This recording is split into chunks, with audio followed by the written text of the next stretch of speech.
Hey Mark, how are you? Hey, what's going on, Bruce? Not too much, man. You? Not too much. Kind of had a crazy week the last week. How so? Just, just a lot of weird shit happening. Like, like, It's me you're talking to. You're gonna have to qualify weird. yeah. Well, in that case, it's not weird at all. Um, no, just weird shit happened. Like at work, we got done early one day. Had a catch with a football, and fucking, I think I broke my or severely sprained my pinky. Hmm. Um, I did a job for my business over the weekend, and my pressure washer broke. Just a lot of just like random like short downfalls over the last Yeah. week.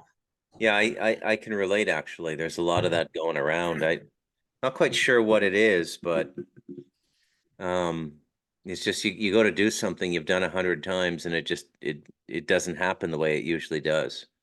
Yeah. Any problems with electronics? Actually, yeah, my computer for some reason like it was just happening before I messaged you. I was trying to load Skype on my computer and it just kept giving me this firewall error message for some Yeah. reason. It's been happening for like a week now. It's just Yeah. random stuff like that. So what's the vibe like there in Pennsylvania? Um, Bruce, to be honest, the vibe here in Pennsylvania in America is people are really starting to have had enough of the Jews. And Really? yeah, it's like it's just normal people that you never heard talking about this shit before. They're Yeah. all a lot of people are just like it's undeniable now. Even like common people, normal people like on Twitter now are just like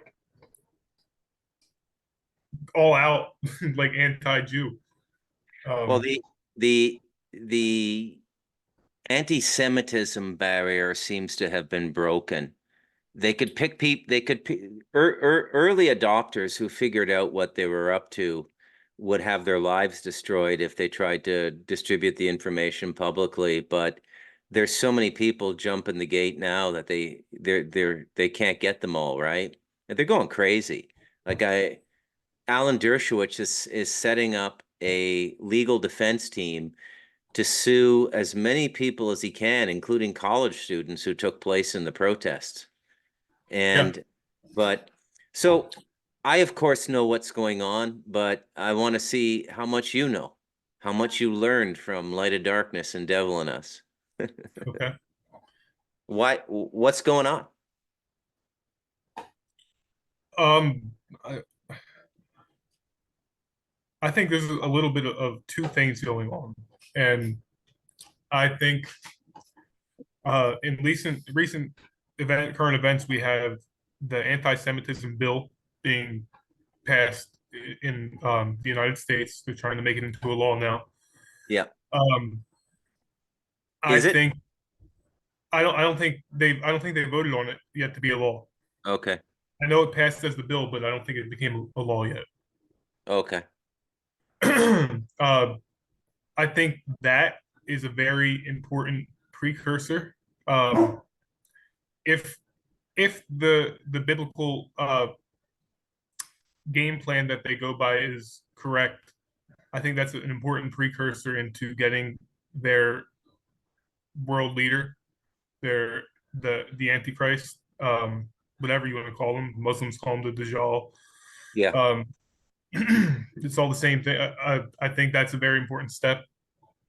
I mean, to not be able to criticize anything about an entire race of people. And I don't want to. You can say the N word to anyone in America. You can say the N word to any black person in America, and it have no legal repercussions at all.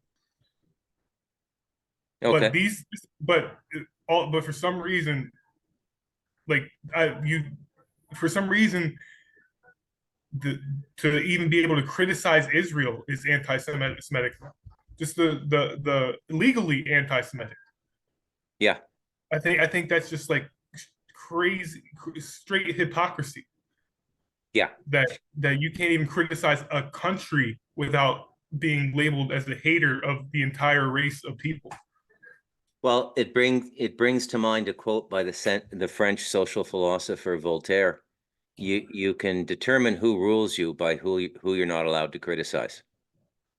Yeah, yeah. So, but I mean, there's a lot going on now. But I want to hear you. The most interesting thing I came across today is that the Biden administration has asked the Attorney General and the President of Guatemala to fire a prosecutor in the Attorney General's office for raising questions about the Save the Children Foundation and what's happening to Guatemalan children in Texas.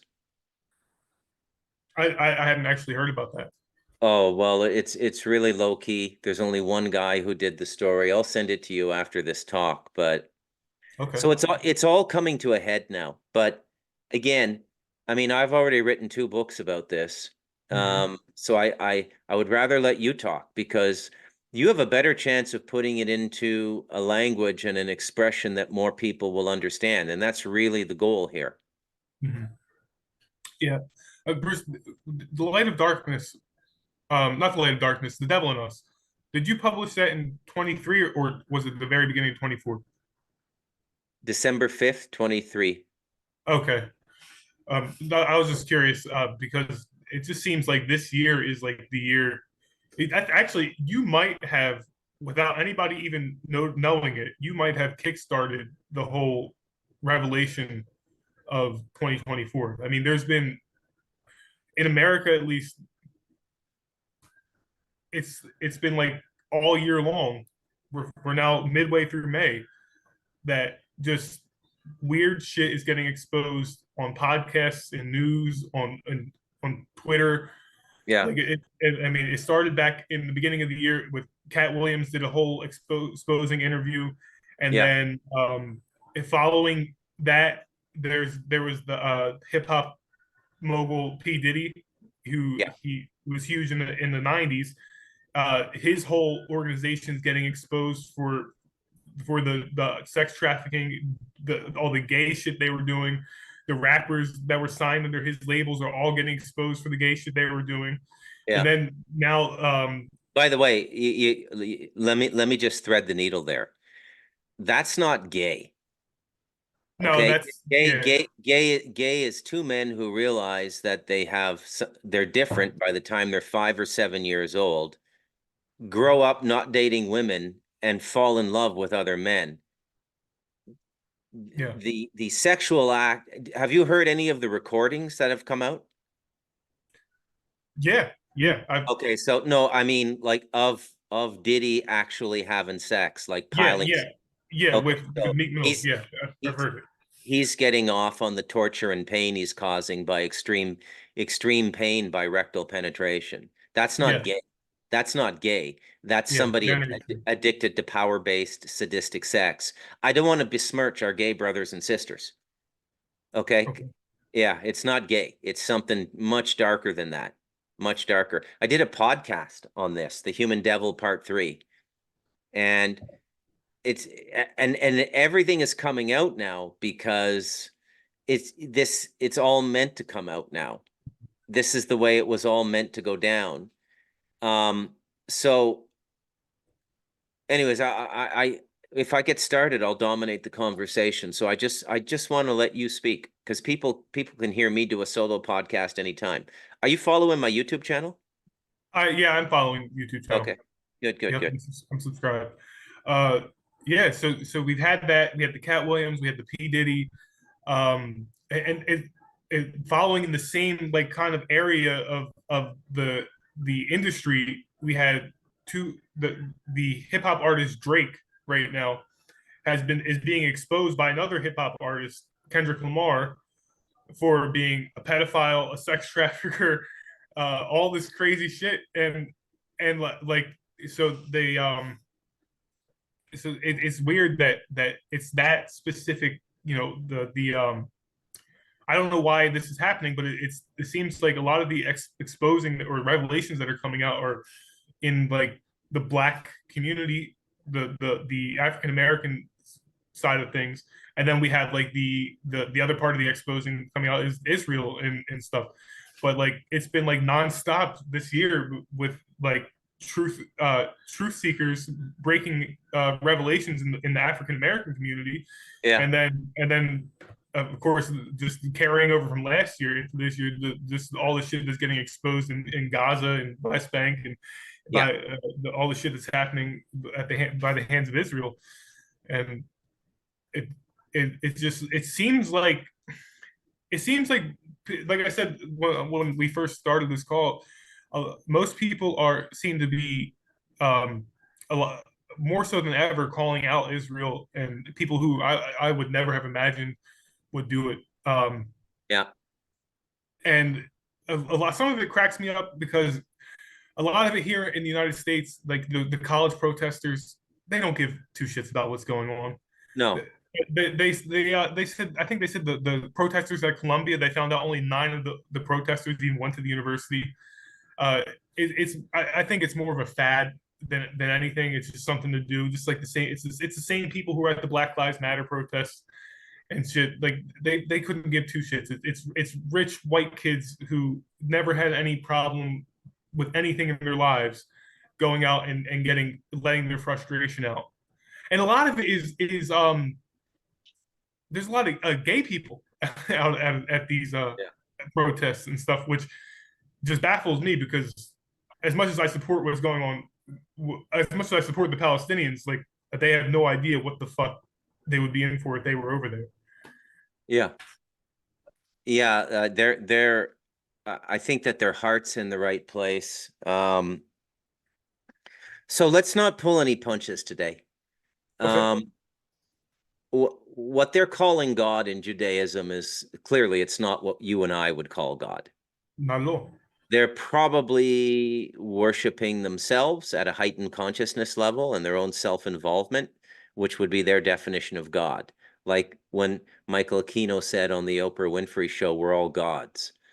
The one thing that's really on view is, look, we send soldiers over to Iraq and Afghanistan and they come back mentally crippled with PTSD.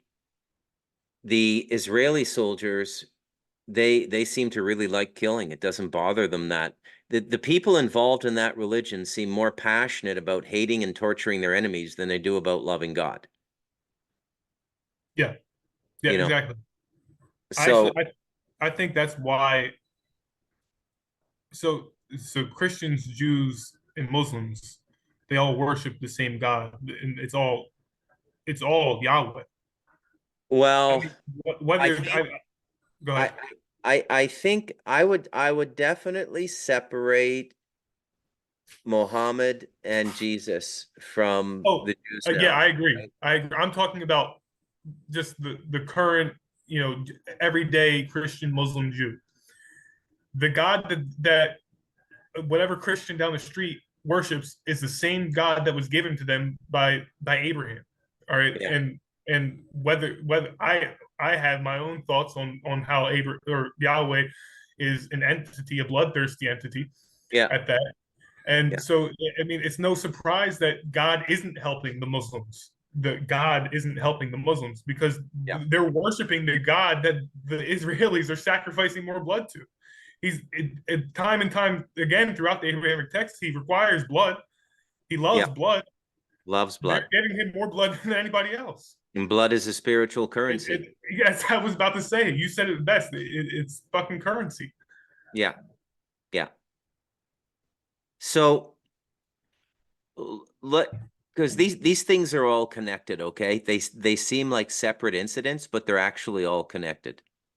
And what we're starting to see is the scope and magnitude of this satanic cult. And it's millions of people, okay? That's just the United States. There's probably 3 to 5 million diehard multi-generational satanic people in the United States. Most heavily concentrated, I might add, in your state, Pennsylvania. because of the way all the rivers meet there and the ley lines. It's a power center for black magic.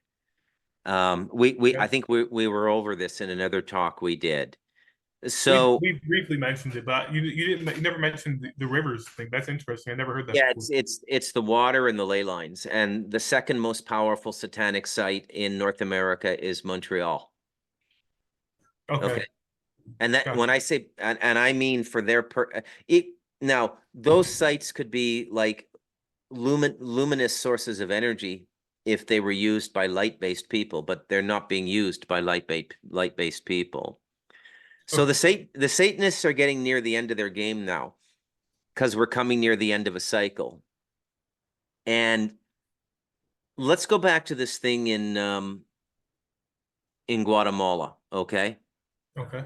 So let's say, and this is extremely conservative, it could be 10 times higher.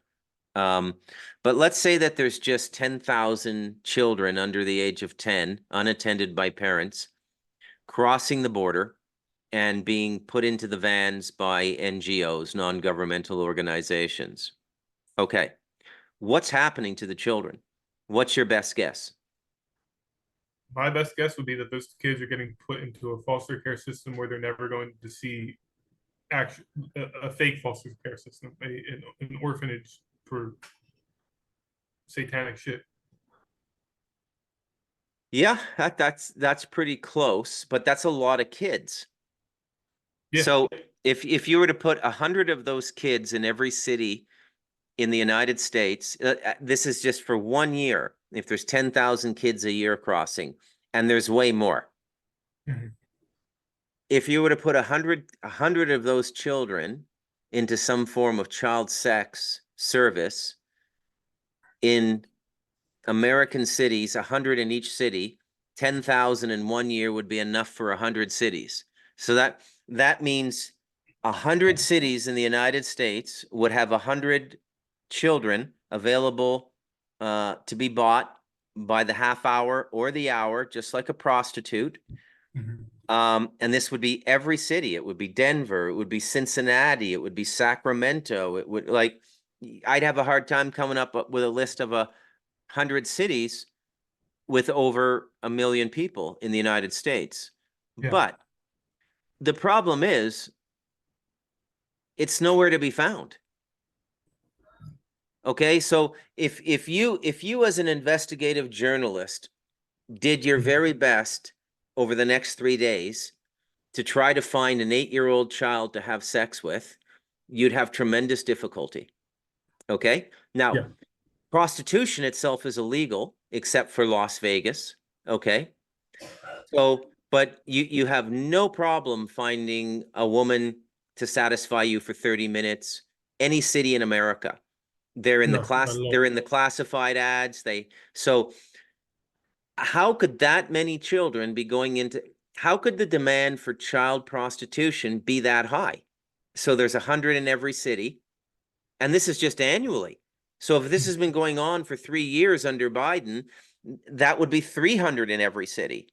Okay. And really, given the fact that millions of people are crossing that border every year and a significant portion of them are unattended children, it's way higher than 10,000. I'm keeping all my numbers low just so this is palatable for people.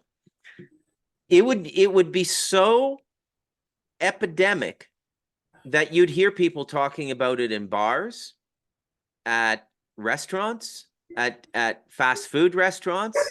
You'd everybody would know somebody by 6 degrees of separation who is fucking children. But we don't. We don't. So let me go back to the beginning. Let me ask you my question again. What's happening to those children? Sacrifice. They're either being used in ritual sacrifice or they're going off the planet. But you wouldn't have to pipe them all the way up to the United States to take them off planet. So, Well, and that's what a if bit, it's what that's if a it's bit, just what that's if a it's bit, just sorry, um, um, that's a bit freaky, and I don't, that's a whole other topic. I don't want to get into it. But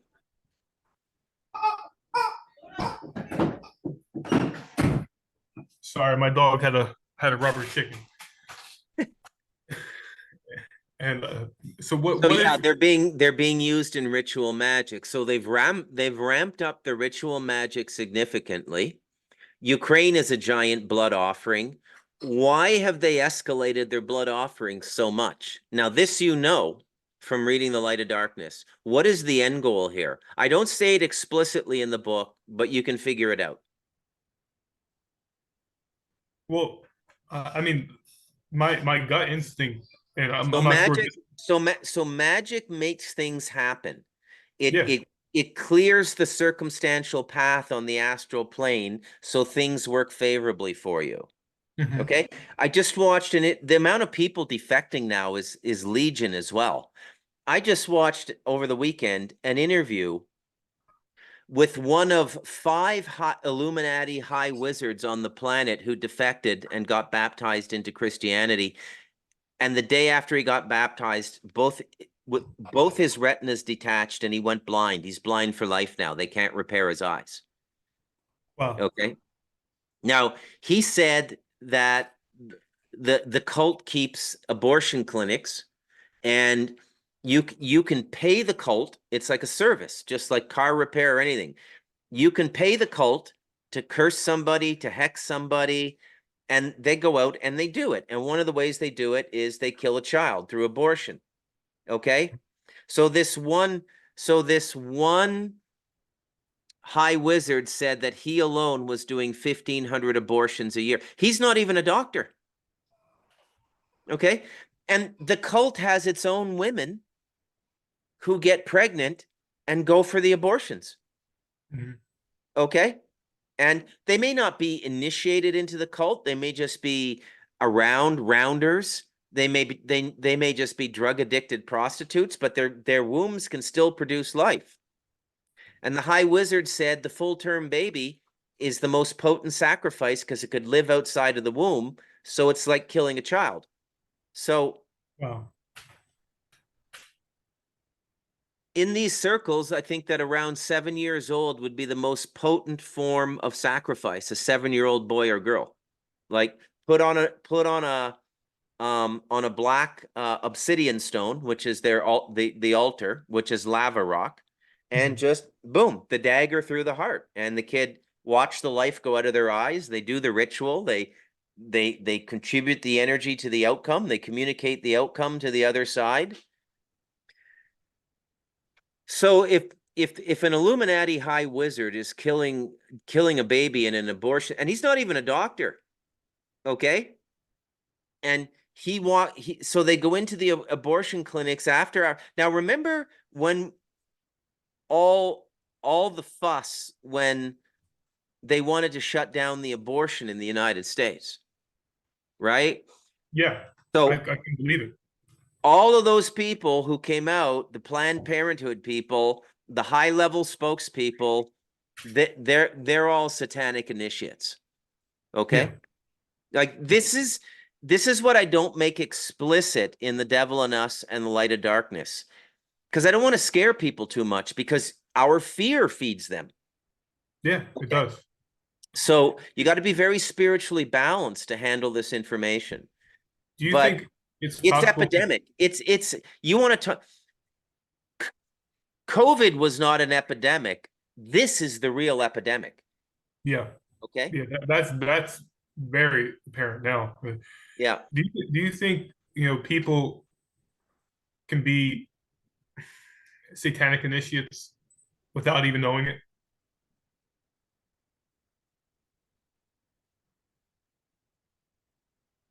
No, the initiation would be a conscious and consensual process. There's a lot of people satanically influenced, Okay, but I mean, we all at this stage in human history, we all are to a certain extent. I I mean, agree. Yeah. I went through 2 days last week. I said to my wife, I said, "Can you feel that?" She said, "What do you mean?" I said, "It's like I'm not even walking through air anymore. It's like it got a level thicker somewhere between air and water." And I had all these negative thoughts and I went into prayer and meditation and yeah, there's just this It's all this dark energy. Gaza is a blood offering. Yeah, no, Okay. absolutely. So it's all leading up, and they may have actually killed one. They may have actually killed the red heifers by now as well. So this is all leading up to the third temple of Solomon. So Yeah, they kind what? of stopped talking about the red heifers. Like Yeah, it was yeah, like all the rage for like 2 weeks, and then all of a sudden, just radio silence. yeah. And So I think that Hamas and the Arabic world knew that this was going to go on, and that they knew that the rabbis had found the heifers and mhm. were discussing a slaughter date, a sacrifice date, and that's one of the reasons for the October 7th attack. If you believe Hamas did that attack, I actually think IDF, if IDF was not behind it, they certainly let it happen because their intelligence network would have known. I mean, they'll know about this conversation after it's been up on YouTube for 2 days. How could Oh they yeah, not know? How could they not know Hamas is going to attack them, I know, I know. right? Uh, So the good thing that's going on now is that the Satanism is becoming more and more open. Okay. mhm. So for those of you who listen to these podcasts I do on YouTube and I put them up in audio format on Spotify, don't just listen to me. Okay. You shouldn't even be listening to me if you're not praying or meditating at least an hour a day. Okay. It's too dangerous. And everybody should be doing spiritual work right now. Everybody, because that's the only thing that's going to beat this, right? Yeah, yeah, I agree Yeah. totally. So it's all leading to the third temple, which they're probably going to get. And that to my if they get it under a global governance, so you know what the goal is, right? The goal is to terminate every other religion on the planet, and if you don't disavow your religion, no matter what it is, Buddhism, Hinduism, Christianity, I think they're going to kind of leave Islam alone. I don't know. There's reasons for that, but I don't want to get into it. Um, Christianity, Hinduism, Buddhism, Taoism, Sikhism, give up your religion or you get your head cut off. Okay? And if you want to communicate to God, you have to mail your prayers to Jerusalem, and a Jew goes and reads your prayer at the third temple. And that's the only way to communicate. Can you imagine? And these are the people who told us in the Enlightenment that the Vatican was a negative theocracy. What group do you think would put up the biggest fight if we're leaving Islam out of it? I don't think the Indians will go along with it, and they have a lot of very potent figures over there that could. I mean, they some of those yogis can do stuff that, I mean, the CIA wishes it had people that could do that, right? Okay. Yeah. So really, what we're witnessing is the end of the Jewish race. Okay, so spoiler alert, the Jews do not make it out of the 21st century. The human race has finally had enough of them. Okay. Now they can repent and realize, and most of them are victims. 80% of the Jews are victims themselves. They're born into this culture. Their mothers and their grandmothers are telling them, you're a chosen person, you're better than everybody else, and the world hates you. Okay. Mhm. So they're brainwashed into this Jewish culture from birth, but they're not satanic initiates. That's reserved. That's a very, you see, the whole system operates on a like at the top, the people who real at the very top, the people who know it's all run by negative extraterrestrials, it's 0.0000001%. Okay. The people Yeah. who go to the rituals and see the bizarre phenomenon and the apparitions and everything, they believe they're worshiping Lucifer. But it's our energy is being harvested by negative extraterrestrials. So the Christians are pushing back now, and they're saying that the UFO movement is a psyop because they're trying to disorient and distract Christians, and that they're really demons. I'm saying to you and to anybody who listens to me, no. If you do the paper scissors stone thing, Demons are not the paper that covers the stone of ETs. ETs are the paper that covers the stone of demons. Okay? Now, Yeah. demons also exist, but 80-90%, this planet is run by a collaboration of negative influences in the inner earth and negative extraterrestrials. That's it. And so what's going on in Israel now is the beginning of the end times. First of all, let me say also, prophecy is about the stupidest modality of religious instruction in the history of religious instructions, right? And Mhm. the reason I say that is you never have any direct experience with the divine yourself. You're always listening to what some prophet said, right? What some prophet Yeah. said. So it's the whole system is complete nonsense, and the whole thing. Okay, I mean, I have a little bit of respect for some forms of Gnostic Christianity, but I mean, the Yeah. Cathars. I mean, there have been pockets of um, potent forms of spiritual practice that have popped up in Christianity, but they usually get smacked right down by the Vatican itself, the Yeah. Gnostics and all those people. The good Jews, and there were good Jews, okay? They got killed by the bad Jews. Like that whole race has been swapped out. Okay, Of that's like course. Yeah. invasion. That's like in what these things we see in front of us now that are calling themselves Jews.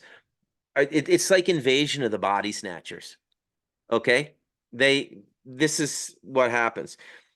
Islam has some very, very mystical sects in which they have produced people who have attained God consciousness. A lot of the Sufi mystics and stuff, especially in northern Pakistan, believe it or not. And so, but like really the problem we're dealing with now are the Jews. Okay? And we need to Mhm. speak openly about it without any fear. This is a very negative religion that has an agenda to dominate the world, and they're very powerful in the realm of black magic. They can make a lot of the chaos going on in the world now. And by the way, Freemasons are Gentile Jews. The system of Freemasonic ceremonial magic was given to the Freemasons by the Jews. Yeah. Of course. Okay, this is made abundantly clear in the Worshipful Fueler chapter in the Light of Darkness. Yep. Okay, so there's a lot of Gentiles now. Okay, that are involved in this. So we don't really know what their true numbers are, but they're very powerful now. And with all this blood magic and blood ritual going on now, there's like literally millions of people dying now, right? Yeah. You Literally. hear my dogs? No, I don't hear them. Okay. Yeah. It sounded like the beginning of The Exorcist when Max von Sydow is in the Iraqi desert and the dogs he finds the dogs start fighting. Um and so this is where we're at right now. So the child sacrifice is going on and people are starting to clue in. This is what's going on in Guatemala. What's happening to our children? The families aren't hearing anything. And then they started to do their own investigation and they started to investigate this Save the Children Foundation. And by the way, one of the things the Satanists like, they just love this, is the mockery. Oh yeah. Okay. So, you create an organization that on the surface pretends to be saving children, but it's really sacrificing them, Mhm. right? Um, Everything about the modern Satanist movement is just mockery and yeah, the fullest to the fullest extent. I mean, just like look at the yeah, the transgenderism movement. It is literally a mockery of God itself. God itself, the true God, could only is the only thing that could possibly be both male and female at the same time. yeah. And I think that's like I think that transgenderism movement is the ultimate fuck you to the actual creator. 100%, 100%. Um, That's another thing. That's another thing that came up in the my baby. That's another thing that came up in the Guatemala documentary, was that to get the aid money from the United States, they have to introduce all this non-binary shit into their education system. Really? And Latin Americans don't want anything to do with that. I mean, you'd have to literally change your language in Latin America to go, because the whole language, like French, is feminine, masculine, Yeah. right? So there's no way they can do a gender neutral language. Um, a few recent slip ups, and even the rabbis are giving it up now, right? Like, so if you saw Rabbi Shmuley, complete piece of shit, okay, one of the most influential rabbis in America. If you saw his debate with Candace Owens, he yelled at her in the Zoom call, okay, yelled at her for Yeah. calling Macron's wife a man. And it manifestly evident that's a man.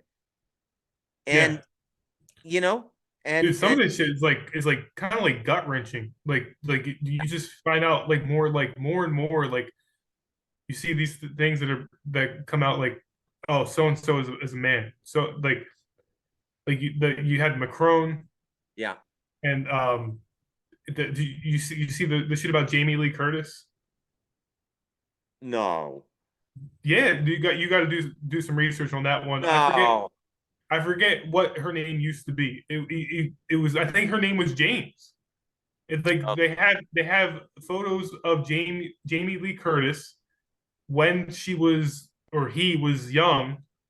In like there was like a magazine write up about him, calling him by his male name, and that one really, because I thought Jamie Lee Curtis was beautiful, yeah, me too. Yeah, and that one you always really, you always got to be careful when you see those thin hips, yeah. because another one is I heard that the entire cast of Friends was satanic, and they used to do like Hail Satan chants on the set and everything, Oh, right? I believe that. Oh, dude, this has been going on. They've been mentally prepping us for this for decades now. It's all connected. Laurel Canyon, the music scene. If you can't see it now, you're never going to see it. And I feel a special duty as a Gen Xer to speak about these things. So because when our voice is gone, and voices like yours in your generation, you'll be snuffed out the way they dealt with nonconformity and communism, right? So I Yeah. don't I don't want this to be normalized, right? I like it, I mean, it's not going to be normalized. Like, I actually know how the whole story works out. I mean, like I said, spoiler alert, the Jews don't make it out of the 21st century. So Okay? you don't think transgenderism will be completely normalized? No, no, there's too much pushback. You got to realize how much this is a part of your culture and your culture only. And here I'm Okay. talking about the first world, like Canada, Britain, Australia, United States, but they can't get any of that shit going on down here. Mark, there, abortion is illegal in Costa Rica. If you're Mhm. sitting around with a bunch of Costa Rican friends, men and women, and you bring up abortion and you suggest that you're in favor of it, they look at you like you're a serial killer. That's how Okay. you get looked at here if you mention that you're not in favor of Yeah. it. Yeah. Yeah. So now you know what's going on with those abortions, right? Yeah. So That's um that whole thing made me like sick to my stomach. Back when I guess about a little over a year ago when they outlawed abortion on the federal level here, and just to see the reaction from people and like from ignorant women like who are just pissed that they can't use it as a form of birth control anymore. And like I understand there's circumstances where women are going to need to have that done, whether it be for health or in the case of rape or whatever. But that's that's such an outlier now. in Yeah. terms of it's like it's I can't understand, like, thinking of an abortion makes me sick to my stomach. Yeah. And like I try not to judge people for that, but like I know somebody who is like 22, 23 and has already had like 4 abortions. Oh my God. And like it's like nothing. Like they don't even think about it. Like you killed 4 babies. Yeah.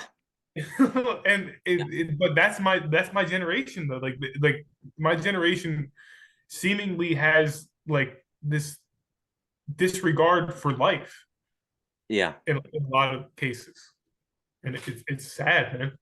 Well, this is the big fight now. And you've got to be really in the game now. You got to be on the top of your game. Basically now you have to be in a state of grace at all times now. You have to be mindful of the divine at all times now, because the negative energy and the cursing and the hexing and the black magic is so out of control now. It's unbelievable. So Yeah. you've got to like be in a state of grace at all times now. You can't have anything lingering in your conscience. You have to do your spiritual duties, whatever they are, whatever your faith is. For me, I really like meditating and Mhm. bringing the divine into my consciousness. Um, I will say also that I believe, even I'll say this, even as a non-declared Christian, I don't declare myself a Christian. Christ is here in a big, big way. I think the return of Christ is a generation of Christians who actually get the teachings and spiritualize themselves with the same energy that Christ had. That's my version of the second coming. I don't think he himself is going to come again. Um, so and a lot of these Christians are very powerful now in terms of casting out bad spirits and all kinds of stuff, and that's nice to see too. And it's it, Mhm. let me put it to you this way: whatever happens in the next 20 years, after the next 20 years, if you're still an atheist or an agnostic, you're a moron. Because Yeah. there's going to be so much evidence that we live in a supernatural reality now that it's going to be undeniable. Fuck the next Undeniable. 20 years now. Like Yeah, if you well, even if you can't if you're see it now. if you're sensitive to it, you can see it now. Yeah, absolutely, But absolutely. All right, lead the conversation, buddy. This is what I didn't want to happen. I don't want to take over. I can do my own solo podcast anytime and hear myself talk. I want to hear what is on one of my favorite young men's minds these days, and how you're interpreting the living hellhole that must be Pennsylvania. I listen. I tried to not believe. I tried as much as I can to not get caught up with everything that's going on. Like um I mean in terms of like the people around me. So like I don't like I'm from like the suburbs of Philadelphia, or I'm like an hour away from Philadelphia. But like I don't consider myself a Philadelphian. Like I just mind my own business, and like I wake up at fucking 4 o'clock in the morning, get ready for work, go to work, come home, do work on my business, and keep to myself. And because my generation is just so like out of touch and lost. But yeah, so I wouldn't. I'm not having too hard of a time navigating the hellscape of my geographical location. I have noticed though over the last month and a half, though, it seems like the negative principalities, the influence of the energy around them, I felt a little bit more lately. I've definitely felt like temptations Yeah, more so over the last few months than I've had in a while. Um, but you know, the thing that keeps me going though is like got to remind myself that the slip ups, a slip up for me is just common life for the people that are in my generation. And like, so something I might slip up on is just something that they do every fucking day, times a day. yeah, And I I try to remind myself that I like I try to remind myself that slipping up in in a bad habit or whatever is, I mean, it's not the end of the world, but also like I try to reiterate it to myself that that's not who I am. And the reason I'm here, like for example, like if I don't go to the gym for a while, if I don't work out, I feel like a lazy piece of shit inside Yeah, because I know that I have a mission here while I'm here to be the best me that I can possibly be, mentally, physically, and spiritually. yeah, And even though the lazy pieces of shit that I'm around in my generation are okay with that, that's not who I am. yeah, And so that's how I try to set myself apart yeah. and just go my own way and not let the influences of the people around me or not even in my life but just my generation and the people around me. I try not to let that impact me too much, you know. Understood. Yeah, understood completely. What else is on your mind? uh, uh, One of the things I've been trying to think, I've been thinking about a lot is, we started out talking about where all this uh, Jewish stuff is going. What is it leading to? And I said I honestly think it's leading to at least them trying to manifest their antichrist. Yeah. And one of the things I've been thinking about is who is it going to be?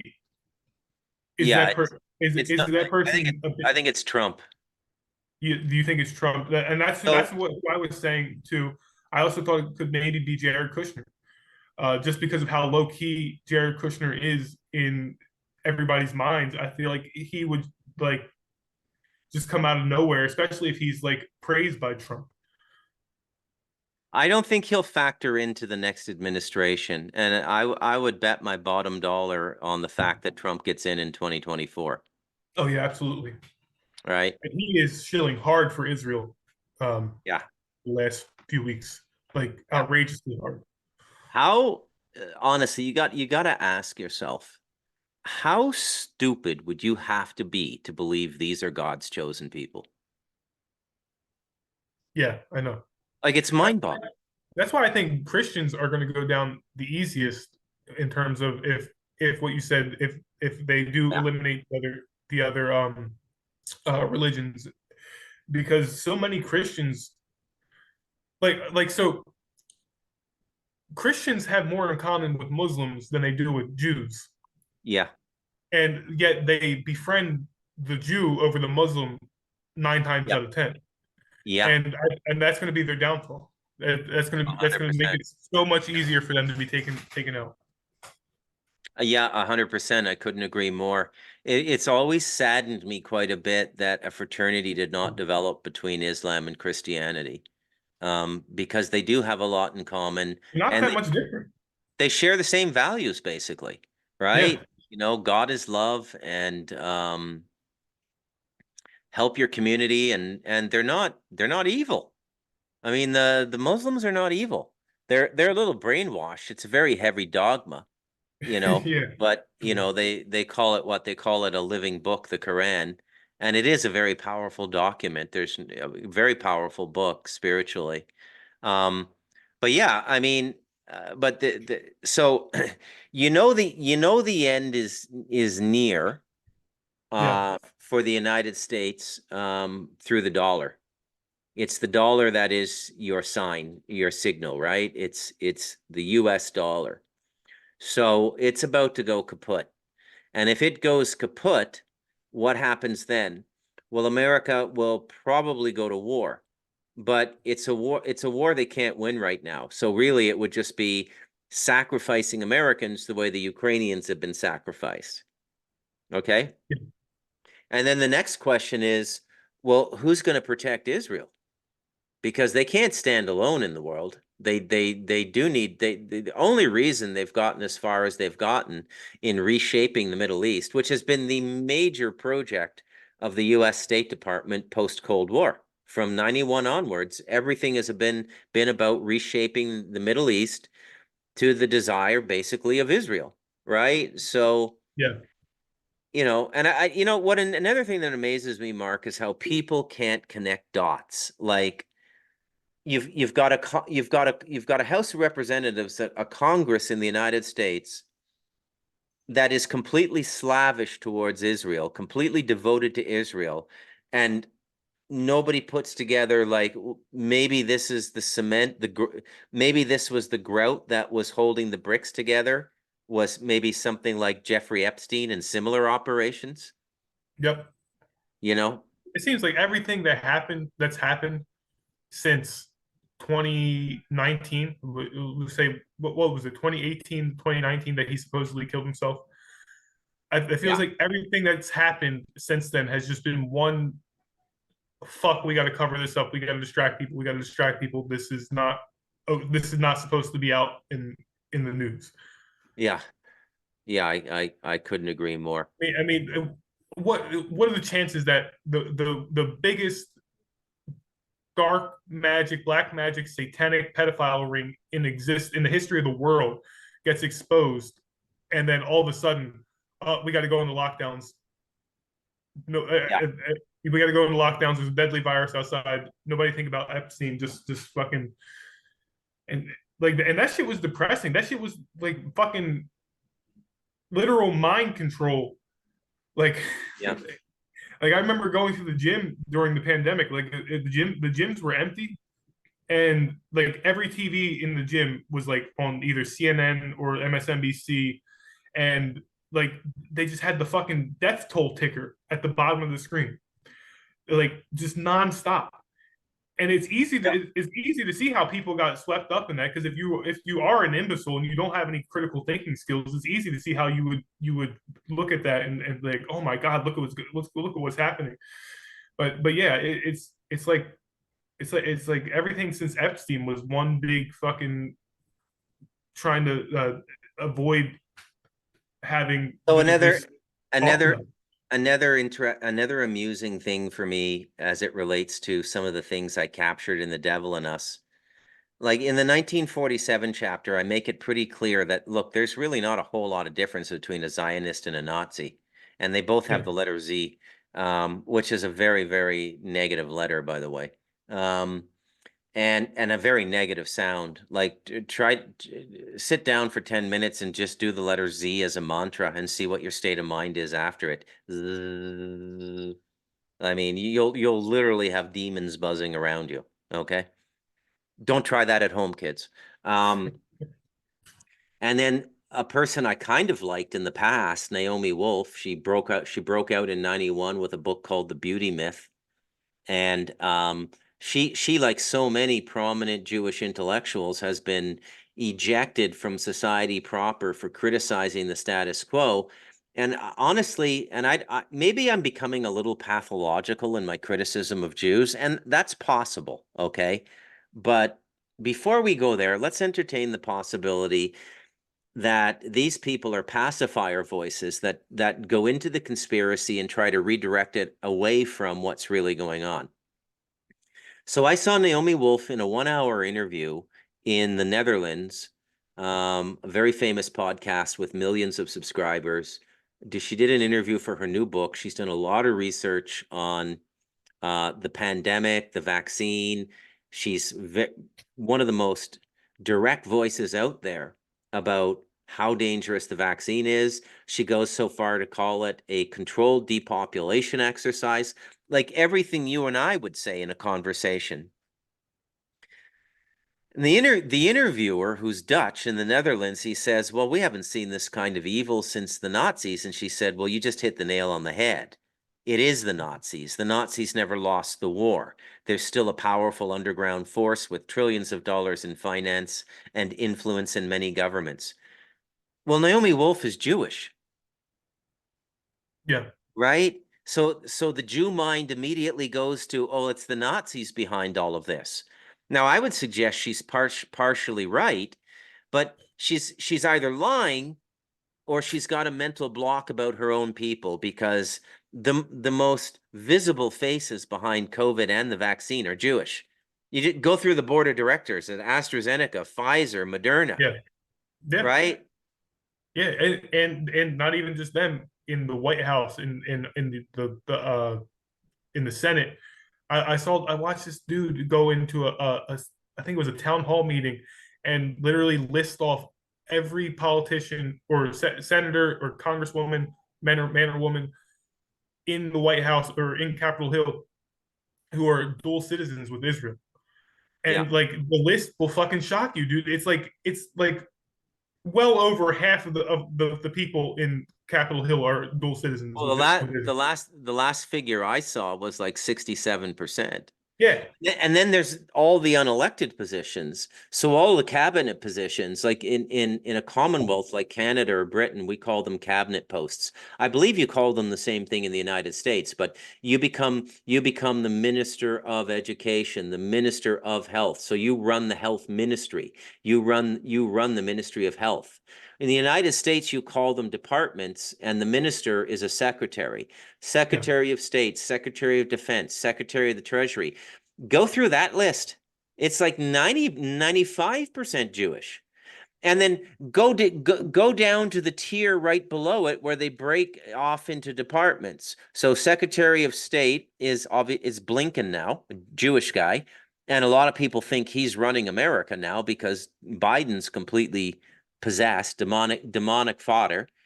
And then you drop down below to the various desks in the State Department, Middle East, Russia, they're all Jews too, right? yeah, So there's 350 million people in the United States, and there's about 5 million Jews. yeah. Okay, it's not even 2%. It's 1.5%, but they've got like something like 70-80% of the power. They said six of the nine, um, however many fucking Ivy League schools there are, I Yeah, forget, but almost all of the presidents of the Ivy League schools are Jews. yeah. There's only like two Ivy League schools that aren't Jewish, that And don't have then Jewish presidents. and then you've got the complete little yappy Chihuahua dogs out there, like yap, yap, yap, yap, yap, like Ben Shapiro, right? Like not Oh, rational. Now, there's the most moral army in the world, and like nobody holds himself to a higher moral standard than the Israeli army.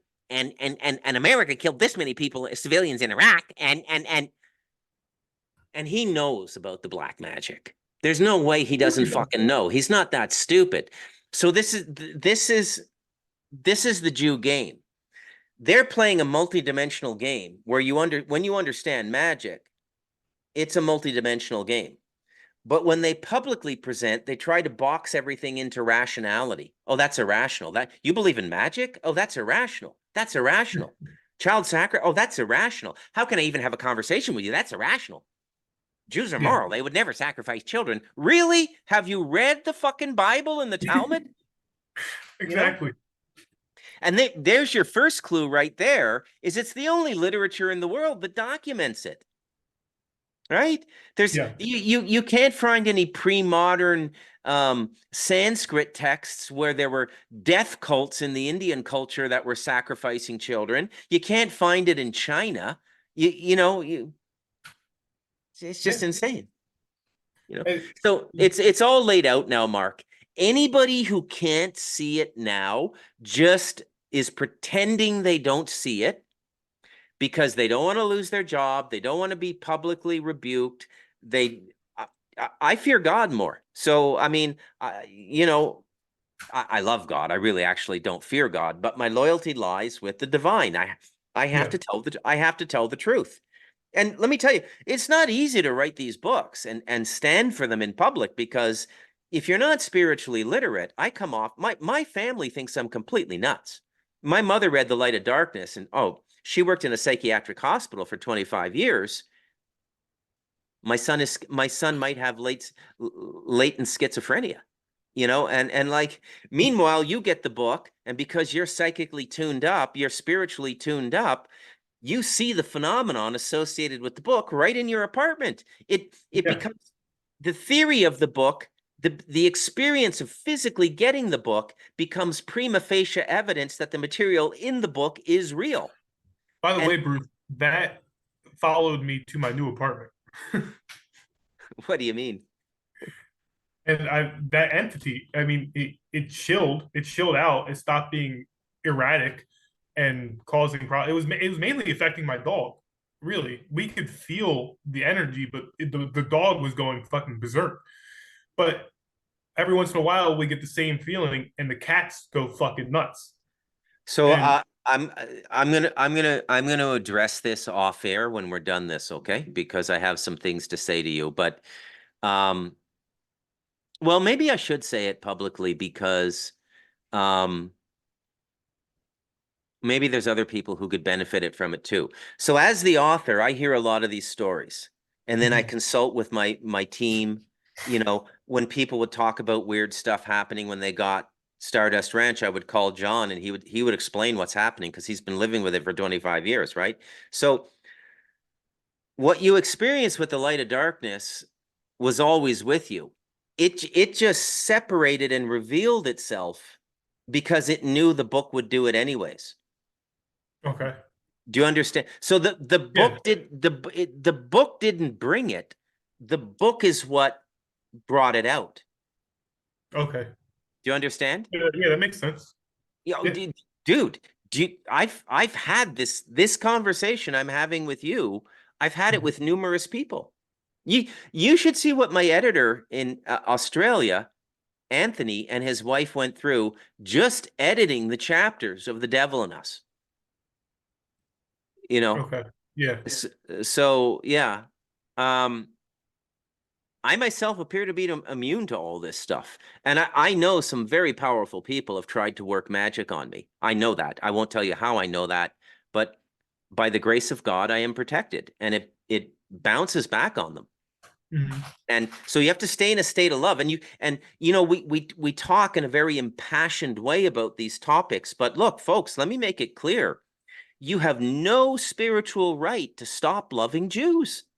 And by the way, that's your best defense is to keep loving them because yeah, oh boy, they went really dark. Pity them. Don't hate them. Pity them. They're pitiful.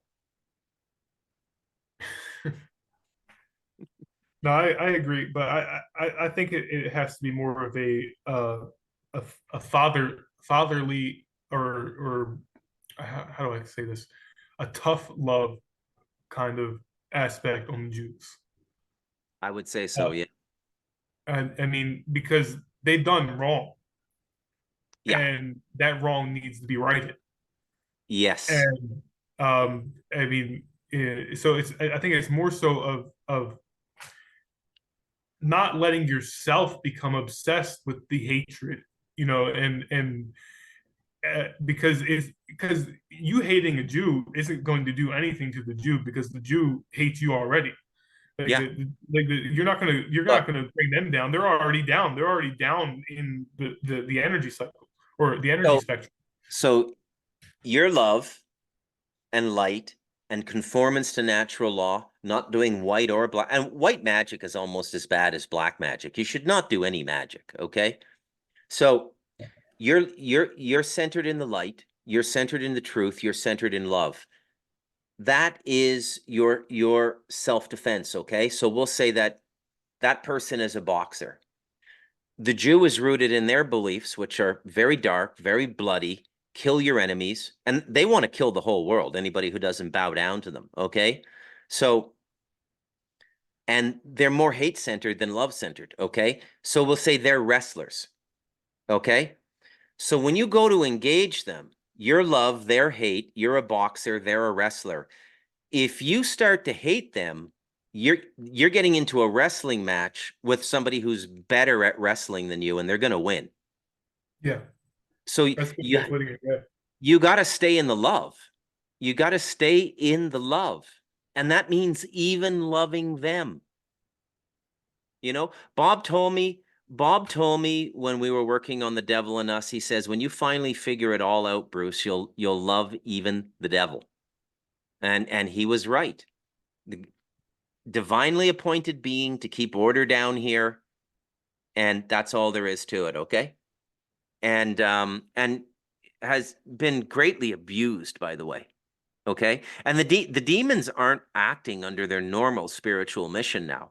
They're acting under the binding of magic. It started with what do you think Solomon is all about? Is right? it so? You talked about the flip flopping of the Jewish race. Yeah.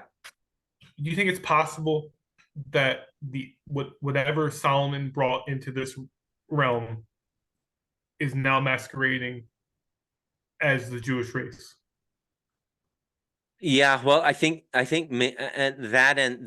Ashkenazis, the Khazarians that were converted in like whatever it was, 700 AD, and Mhm. but there you can't blame it all on the Khazarians. You just got to take a cursory look at what the Phoenicians were into to know that it's not just the Khazarians, right? So, it is the darkness in the world, and there are people who are wed to it and devoted to it, and for lack of a better way of saying it, in contract to it, right? So, hey man, Yeah. that's a solid hour. You want to end there? Um. Yeah. Actually, I just had one more thing I wanted to talk about, if that's all Sure. right. So, You talk know what I about got? You know what I got over here? what's I that? have a nearly endless supply of bananas over here. Nice. My family has, well, you speak American, so I have to do it in American. My family has about 24 acres of bananas. I could Wow. literally live the rest of my life just eating bananas and live for free. Do the Costa Rican bananas that you have, These taste ones are different? completely organic. Do they taste different than North American bananas? Than the ones we would get in the store here, I should say. No, it tastes like a banana, but it's like Okay. completely 'Cause chemical free. I've heard that there's like a ton of different strains Yeah. of bananas Well, out when I there. was up on the reserve, Eduardo, the native I was staying with and his family, he had some he called them Dominican bananas. Uh, And there are different kinds of bananas. In the white man's world, there's only one kind of yeah. banana because the British cloned it. And Okay. that's the banana most people get, but there's actually different kinds of bananas. And if you never travel in the tropics where those other different kinds of bananas are indigenous, you never taste them. I had bananas up there at the reserve that the peels were purple, not Oh, yellow, purple. really?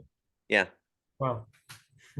yeah, All right. Well, I guess the last thing I want to talk about today is uh, you mentioned the thing about Zionism and Nazism, yeah, uh, how similar the two are, yeah, and I guess some of the things that I've noticed in looking through things going back into World War II is it seems like Hitler himself was I don't want to say that he was a Zionist, but I feel like he was mentally weak to the point where he could be easily influenced by them. Even though he may have hated them, they both shared the same common goal, which was getting the Jews out of Europe and yeah, getting them their own space. yeah, And so I guess where I'm going with this, I feel like by any means necessary was Hitler's, and I could be wrong, but I feel like in my opinion that was what his goal was to, by any means necessary, even if I have to make a deal with them to get them out of this country yeah, and to get them out of Europe as a whole. yeah, And I don't know. I guess it's not even really a question I have. It's just me trying to reiterate some of the things that I've been thinking. And but yeah, it seems like he was easily manipulated, and yeah. it seems like overly emotional, and like he had this idea that could have saved Europe, but was so emotional about it and went about it like with in instead of taking his time and fleshing out the idea, he was just like, "Get them the fuck out of here." And Well, you know why? why? He saw what the Bolsheviks did in Russia. Oh well, yeah, yeah, okay, So he realized because they were neighbors that look, if we don't nip this in the bud, they're going to take over all of Europe, right? yeah, Communism is the political form of Satanism, by the way. okay. Yeah, communism is political Satanism. Okay. Now, please don't take that to mean or infer that I support everything going on in the capital world now. I lose the thread of capitalism in the early 90s when they expand the derivatives market. And it's like, okay, you shouldn't be doing that, right? And turning the basic market that everybody relies on for oranges and apples and gold and silver into this speculative casino, that makes all of these very dark wizards very rich.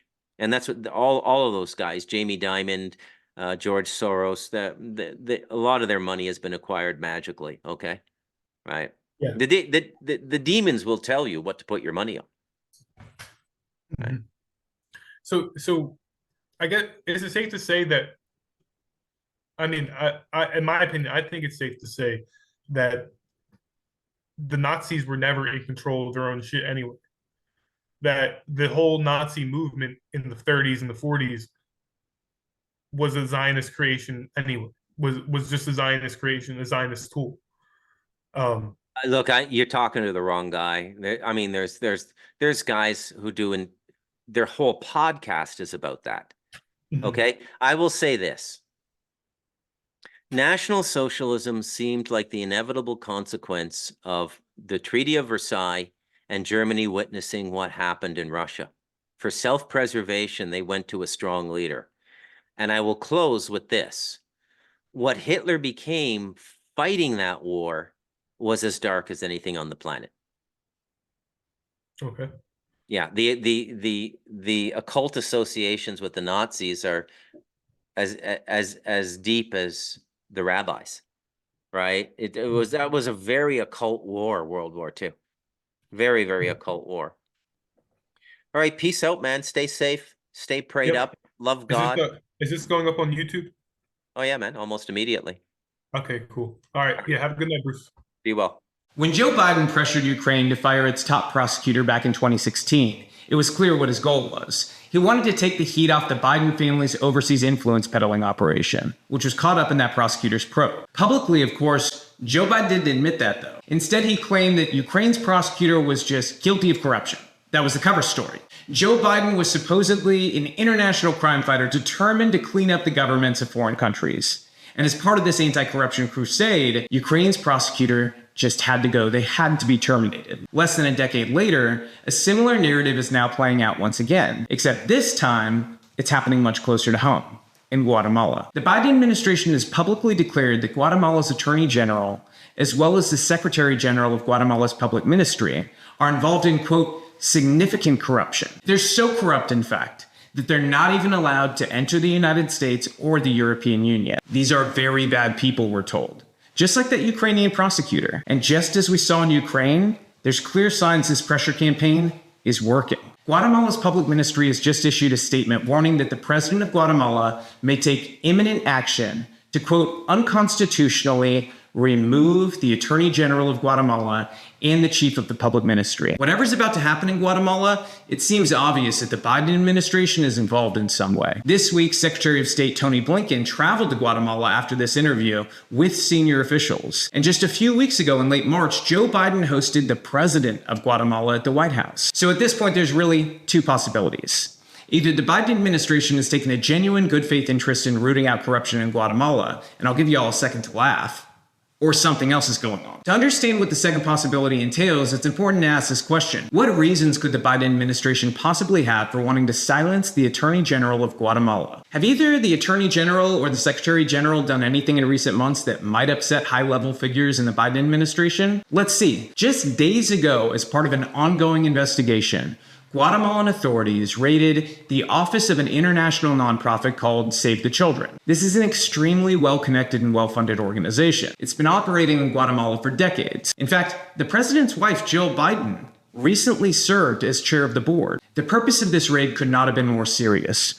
Guatemalan authorities say the raid concerns the, quote, treatment of Guatemalan children in Texas. And according to the letter from Guatemala's public ministry, there's a possibility that NGOs like Save the Children may be involved in child trafficking operations. The letter names several other NGOs as potentially involved in some way in these operations as well, including Changing the Way We Care, the World Childhood Foundation, Arise, and La Unión de Puebla Entero. To be perfectly clear, nothing's been proven yet. For its part, Save the Children strenuously denies these allegations, but the probe remains ongoing. And if the Attorney General and Public Ministry are shut down, the probe will be too. Of course, if there's any truth to this allegation whatsoever, it is the single largest untold scandal of the Biden administration. It would mean that an organization tied to the Biden family, one that was supposed to combat human trafficking, has been enabling it. But predictably, no mainstream media organizations have looked into this. So I decided to do it myself. The first thing I did was hire a research firm to track all US government spending in Guatemala over the last 3 fiscal years, from 2021 to 2024. It turns out that in that period, the US government has issued more than $21 million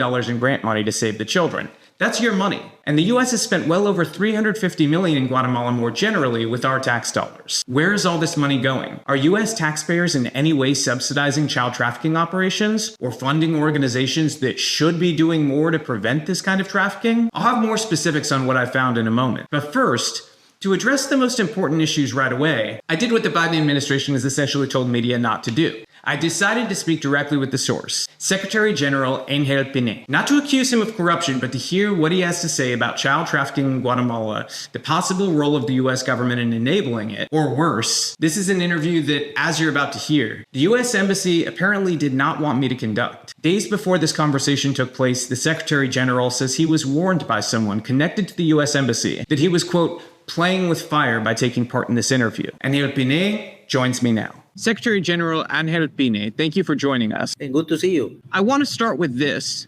We've got this letter here that was recently sent from Ministerio Público to Ken Paxton, the Attorney General of Texas. And yes. I want to read you a small section of this letter here in the English translation. As you know, deficiencies in security and diplomacy related to the border between the United States and Mexico have resulted in significant increases in drug trafficking, but also a devastating emergence of human trafficking. In relation to the new complaint that has been filed with this institution, a horrifying pattern of disappearance of children from Guatemala has been brought to our attention, and it has been reported to the public ministry that a complex network involving NGOs or non-governmental organizations operating within Guatemala who collaborate with specific entities in the state of Texas are implicated in the abuse of Guatemalan children when they are away from their parents and have no one to protect them. Can you expand on this? Tell me about the letter, why you sent it, what is the problem, and what do people need to know about it? Ministerio Público of Guatemala is the Attorney General's office of this country. The claim was received, and when it was assigned to a special unit, the special unit also gave information to the Attorney General's office. That what we are saying there is what the claim is stating. The special thing here is that this is a letter that wants to have a beginning of interrelationship with the Attorney General's office in Texas. Why? Because the claim also says that many of the people that is going from Central America to the United States of America are going to Texas. I want to read you another part of this letter. It says, the public ministry obligated to protect the human rights and interests of the inhabitants of the Republic of Guatemala will spare no effort and exhaust all necessary efforts to locate and criminally prosecute those responsible for this enormous tragedy. And that's obviously referring to the child trafficking from Guatemala into the United States. So tell me, with authority, you guys are going to leave no stone unturned. You are going to investigate this to the ends of the earth if necessary and hold everybody criminally accountable who's responsible for the trafficking of kids from Guatemala into the United States, correct? Yes, correct. The last 3 years, we have had an increase of persons going from this region to the United States of America. We also have had several claims about different felonies being committed in the traveling, but we didn't have until now a claim with so many details as this claim. And this involves sexual crimes against children, correct? That's what I get from the letter. Yes. The letter says that. The claims also says that. I understand very recently you guys have raided an NGO by the name of Save the Children. Our researcher, Rando Land, they looked into the grants that are headed to some of these NGOs, and we found that over the last 3 years, Save the Children has received more than $21 million in grant money. What can you tell us about Save the Children and these NGOs more broadly, if you can't talk specifically about Save the Children, and the role that this complaint says they play in the trafficking of kids from Guatemala or Central America at large to the United States? Right now, we know that there is a black number that you cannot see it on the official numbers that are going from this region to the United States, and they are not getting record of it. Somebody told me about 85,000 children going to the United States that nobody knows what happened with them. This is why it is important that this claim has to be investigated, because yes, what you say is true. You know, that brings to mind something I think the public needs to know, and it's a very shocking fact. 70% of all unaccompanied minors, that means kids coming to America with no adult with them, 70% come from either Guatemala or Honduras. Those two countries, only 8% come from Mexico. And the rest is, scattered among different countries in the world. For 70% to come from those two countries, and this is data from the U.S. government, how can it be anything but child trafficking? Do you have any explanation that makes rational sense for how Guatemala and Honduras could make up 70% of unaccompanied minors if there's not something criminal going on? Yeah, no, this is a theme and an issue that we have to work together as a region, work together with the United States of America, but because we have to know the truth. We cannot put our eyes shut, and say that this is not happening. The claim here in Guatemala says that maybe there is participation of people in government, in both governments from the region and from the United States, allowing this kind of situation. And there is some NGOs from the region allowing this. And yes, they talk about the different countries of Central America. You mentioned there that you're hoping for the cooperation of the U.S. government in this. However, you guys just raided Save the Children. I'm wondering, are you aware of the position held by the president's wife in that organization previously at Save the Children? That she was the chair. No, we didn't know that. We understand that information when it was put in on the social media, saying that in the United States, we have had a lot of communication from different media in the United States of America, and now we are understanding many information about this matter. Saying that, I have to tell you that the State Department has got the communication with the Ministerio Público of Guatemala regarding some administrative decisions that our high authority has been taking by law, because the Constitution gave her those faculties, but they didn't want her to take those decisions. We have been working with all the agencies from the United States of America, technical agencies, DEA for themes of drug traffic. We have been working with HSI. We have been working with FBI, but in the political matter of a relationship, we have had some difficulties. They have put also our Attorney General in a list saying some things that they haven't proved. They don't have information. When we ask why they have put her in that list, they have put me also in that list.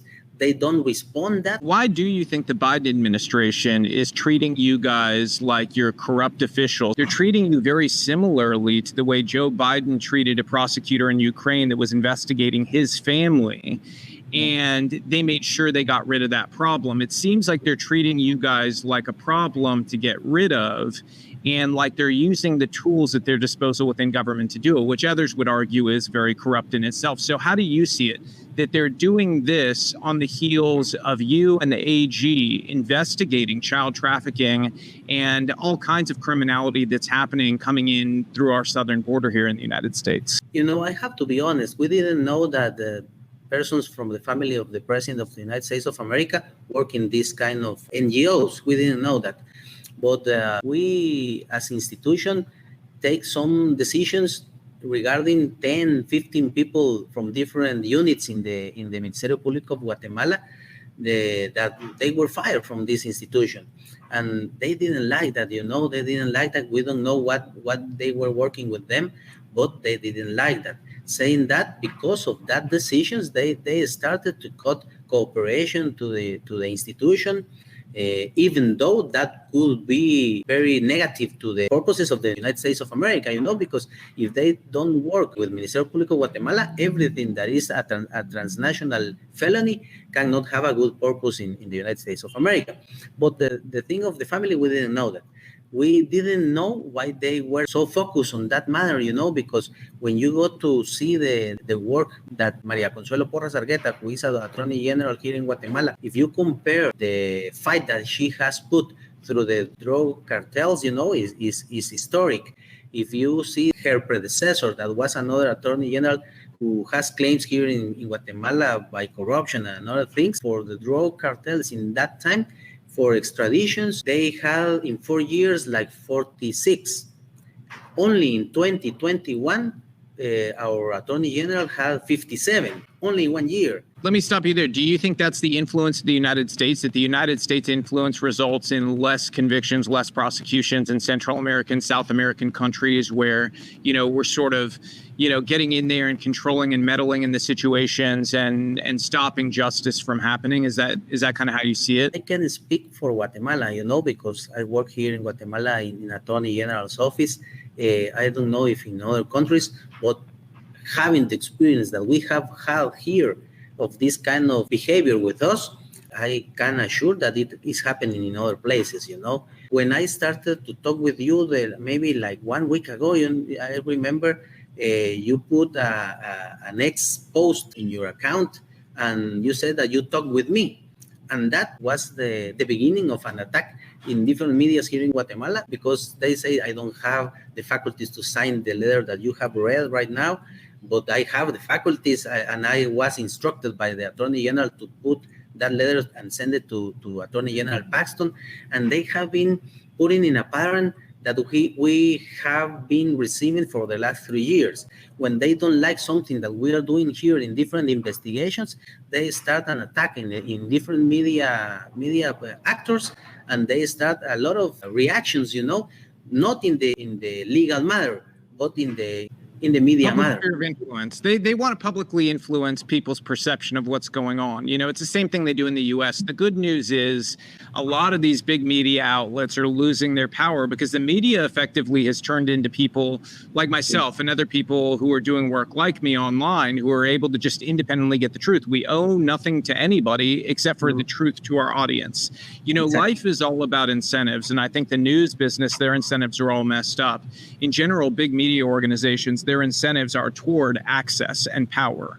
Whereas my incentive is always to give my audience the truth, whatever that is, because that's what my audience likes. They like to just know the truth, and that's the public at large. So without fear or fervor, we search the truth out. And from what I gather, that's what you guys are going to do investigating this trafficking and criminality at the border. Is it doesn't matter if it involves the president's family or his wife previously being on the board or anybody. It doesn't matter who's involved. You guys are searching out the truth, and you're going to hold the people accountable who are responsible for hurting children. Do I have that right?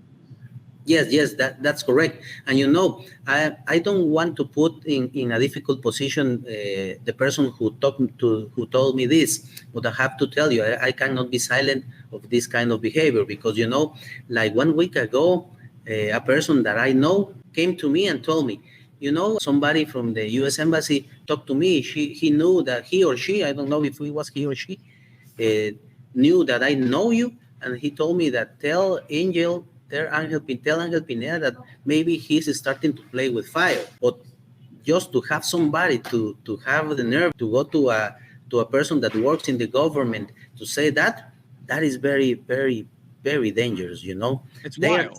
It's wild. Yes, it's wild, and I don't know why they are doing it. They have seen that we are not going to be bended.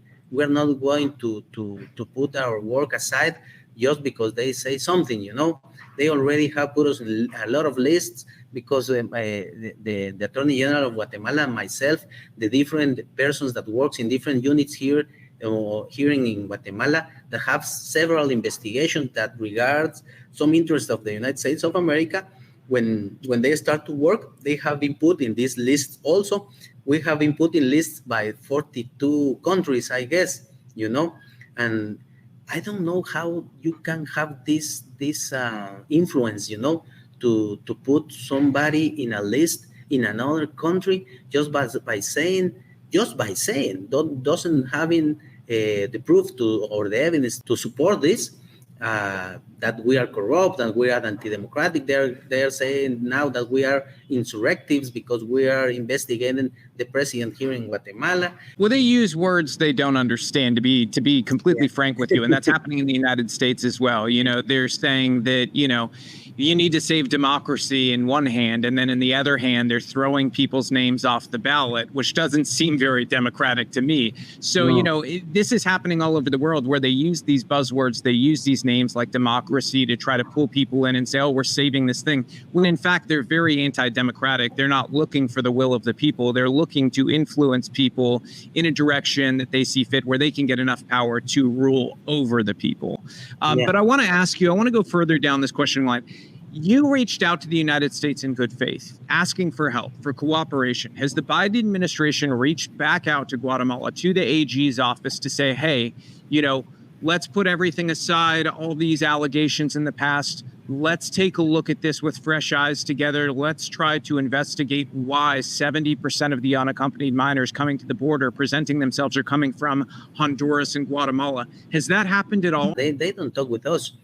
But for the last 3 years, they haven't had communication with us in a political and in a high-level manner. There is a special thing, United States of America used to work with us in the political matter, also in the high level, in this model for drug, but they have been retiring from this, not by the agencies, but yes, by the political matter. We have been reaching by letters to the U.S. Embassy here in Guatemala regarding to help us in this matter, but we haven't had a response. That was before the claim. Now that we have the claim, they are trying to reach us, because in the message that I told you that I was received, they already told me that they can help us in the investigation, but this is not official communication. In the threat that you received from somebody who says that they were told this at a U.S. embassy, that you were, playing with fire, did they not want you to do this interview? Is that what it was about? They don't want you to do this interview. They want you to back off, and they want this to go away. And is there any sort of unspoken exchange, some sort of quid pro quo, if you will, that they want something or will give you something for your silence, or for you, not going and investigating these matters? You can interpret it in any matter. Anyway, I don't took serious these kind of things in the way that stop to work to being working here in Guatemala. But yes, I have to take some actions, to protect me, protect my family, and anything, because I don't know what they are trying to say with that. Yeah, again, our researcher, Rando Land at Oilfield Rando, he looked into this for us, and we were very interested in some of the money flowing from the United States into Guatemala, and we're going to talk about a number of it here. I've got a lot of grants sitting with us, and there's one thing that really stood out to me, and I want to get this exact, so I'm going to read it to you. Between 2021 and 2024, there were individual awards on a regular basis, about over 80 of them. And they ranged anywhere from, a few $100 to $44,000. It was generally somewhere between $20,000 and $40,000 that was being paid to individuals from the United States to individuals in Guatemala. These names were redacted in every one of these cases, so they are not telling us who this money was paid to. So I want to ask you, how much money is $40,000 in Guatemala, or $20,000 a month in Guatemala? Is that a lot of money? Yes, it is a lot of money. $40,000 is like 320,000 quetzales, and the minimum wage here in Guatemala is 3,000 quetzales. So it's 100 times the minimum wage. And so what type of person would the United States be paying and redacting their names for that amount of money on a monthly basis or on a regular basis, seemingly, where they redact these names? They spent, on these obligated awards, almost $700,000 to individuals, where they redact the names. Again, these are U.S. tax dollars. So we're not allowed to know who these people are, and they're refusing to identify them. Is that something that you've looked at yourself in terms of investigating why Guatemalans are taking this type of money from the U.S. government and exactly what it's for? Is this some sort of political thing? Are they infiltrating in some way into the government? I mean, what do you sense this money is for? When I talk with the person who is in charge on the investigation right now, the law here in Guatemala says that only this person can allow to talk about some things of the investigation. Saying that, he told me that I can tell, if I was asked this kind of information, I can tell that he went to the judge to make the raid the last week by 3 felonies. Laundry money, influence traffic, that is, it's like some that you are not allowed here to go to talk to persons in the government and get a benefit of that. That's a traffic influence. And the other felony was child abuse. He and she, because there is a lot of people right now attending this, they are working in this matter to get information about this thing. But the claim, yes, they are telling that there is coming money from the United States of America and even from the government of the United States of America to these NGOs, and maybe they are not using the money to the purposes that they are intended to use it. Well, on that point, it's not just the United States of America. We've also identified Bill Gates has given, around $50 million to save the children. George Soros has also given money to that organization and to various NGOs. I want to ask you, what is the impact of these mega billionaires like George Soros going and throwing around millions of dollars, or Bill Gates throwing around $50 million and more? I mean, the amounts of money we're talking about are just ludicrous into these NGOs that then are really seemingly sort of influencing these countries, the directions of them, migration patterns, and what happens at the United States border, which includes, really how permissive we are when it comes to illegal, illicit criminal activity. Well, let me tell you, we have to investigate that. But we have had protests here in Guatemala from October through January against Ministerio Público of Guatemala because we were investigating maybe the fraud in the elections in Guatemala. Regarding that, the investigations have permitted us to see that there is a lot of NGOs also that were working with the protesters and trying to give them money to be in those protests. But we are working in the investigation. I can tell you that was in Guatemala. You had basically these NGOs paying different people to show up at protests. Exactly. So I will not be surprised that can also is going to be the same thing in this investigation. I've got another item here from looking into these grants. I mean, we added it up. We're at not far from $500 million flowing in 3 years from the Biden administration into Guatemala for various purposes and through these NGOs. And that's specific to Guatemala. If you go broadly to these NGOs which operate within Guatemala, that number will go up even more. I want to ask you, have you uncovered any connection that leads you to believe, any sort of indication that the cartels are working with some NGOs? I'm not going to name any specifically, but the cartels are working with some NGOs, and those NGOs are funded by the Biden administration with U.S. taxpayer dollars. We cannot put aside anything, and everything is possible. So our investigator, Rando Land, he also looked into something really troubling, and that was extensive U.S. payments to Guatemala that apparently are designed to export left-wing ideology to your country. These are some of the grants, and I'm going to read you just a little piece of these. In one case, we were paying $468,000 to, quote, improve the livelihoods of marginalized groups by providing technical assistance to community groups on management, government, leadership, and entrepreneurship skills. Okay, it's a very broad grant. And we've got another one giving $125,000 to indigenous Maya healers. And I just want to ask you a couple things. Is this money reaching the people, and why do you think the U.S. government is doing this? Is this appropriate that the U.S. government is spending $125,000 on indigenous healers? I'm gathering that's shamans or, things along those lines. Is that something you think is, number one, the place of the United States to be doing? But number two, is that actually where the money is going in some of these cases? And you don't have to speak to this specific grant, but in general, does this make sense to you, the amount of money I'm talking about in these grants? Are you seeing this type of money infused into the economy in Guatemala, or does something seem very fishy to you? in every school, in every government school that works with the judicial branch, the Ministerio Público, who is a Attorney General's office, police that works in the investigations, the person that works in the attorneys that gives help to the people that cannot pay an attorney. Everybody works with USAID with different capacities and giving information in those schools, So it makes a lot of sense. And saying that, when we started to make some investigations here in Guatemala, or took as an institution the decisions that I told you, they didn't work with us anymore. But we know that is happening. There are some claims about that matter. We are investigating, and I know that when the investigations get results, we are going to be able to ask your question, but I guess that is going to be positive. Well, that'll be part two.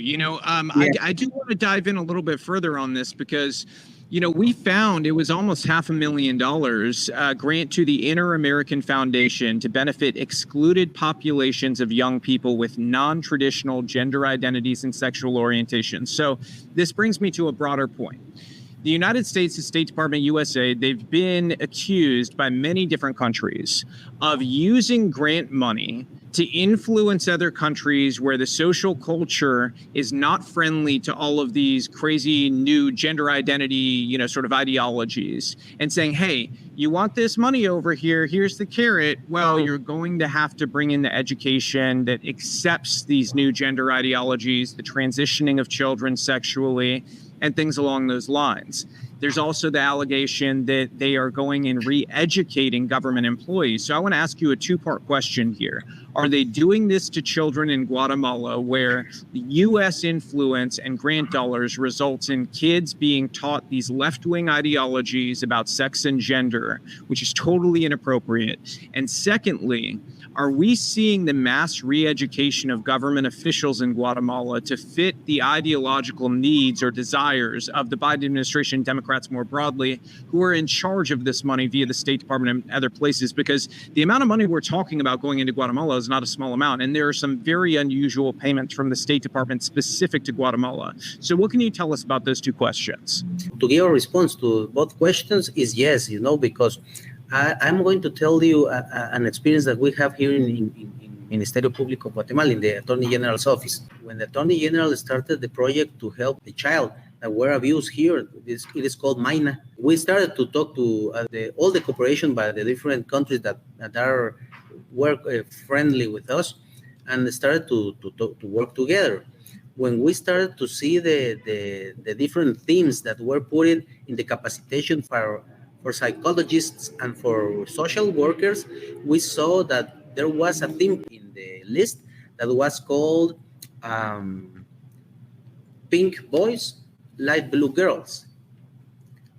So they were making a use of words, because in the Latin America countries, the pink is usually put for girls and the light blue is usually put for boys. But they were interacting, the words. So they were trying to put the psychologists and the social workers to take these themes into their capacitations. So we told them, maybe these kind of things are not good to talk when a child has been abused. We have to help them in another way. Maybe later we can talk about this kind of matters, but we have to talk with their parents, because the parents have to give the consent to the different themes that are put in the knowledge of the children. But because of that agency of cooperation didn't work with us anymore since 2018, So yes, it happens. I live that, They cut off communication with you when you went to them and said, hey, we need to get the consent of parents. Yeah. We need to not teach this to abused children. We need to pull this back a little bit. Talking with them about sex and gender and transitioning is not appropriate. They just cut off communication with you.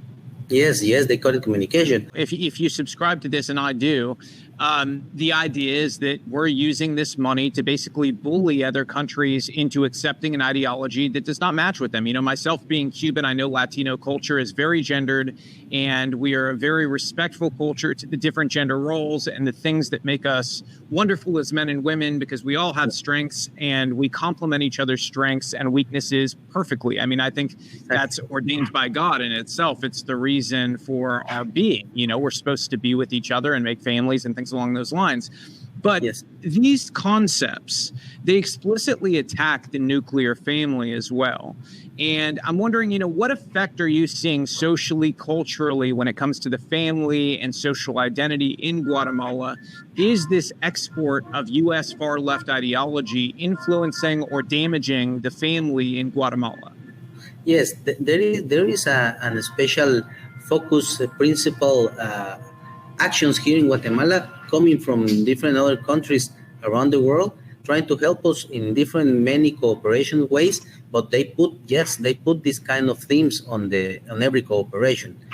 I used to work, before I was a general secretary, I used to work here in Ministerio Público as secretary of international affairs.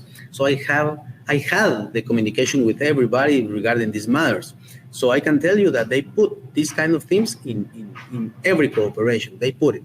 Is this also happening within the government, where in government agencies, government employees are being re-educated in Guatemala to believe this far-left ideology coming from the United States that we're exporting out there? We have seen in the news that the president of the executive branch have put an acuerdo gubernativo, which is a document that he puts giving instructions to all his units, saying that they have to create the gender unit in every office in the executive branch. So this is happening in the executive branch, where people are sort of being re-educated into this far left ideology, including pronouns and gender and everything else. I just want to make sure I'm getting that right. Yes, exactly.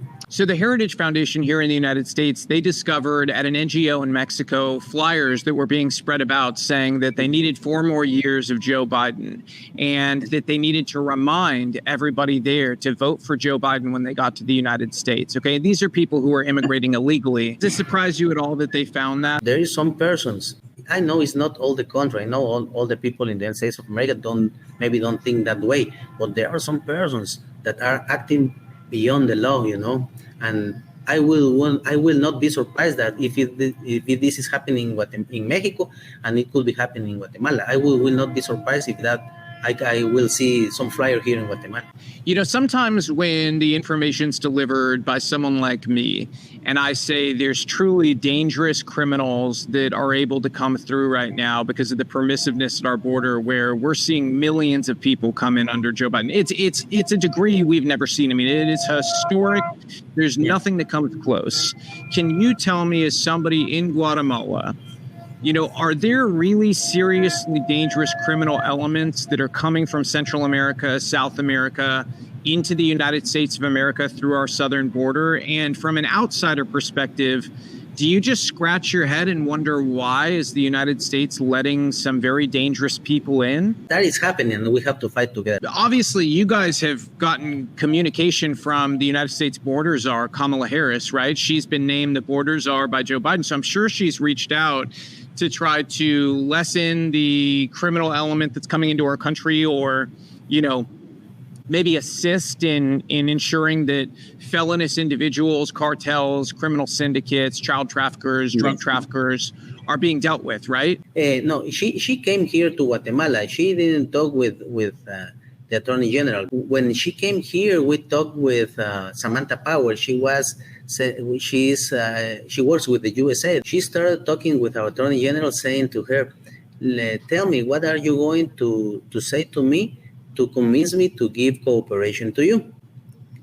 And the Attorney General, I respond her, "I don't have to do anything to convince you for anything, I have a constitutional faculty to work for my country, and I'm working for my country.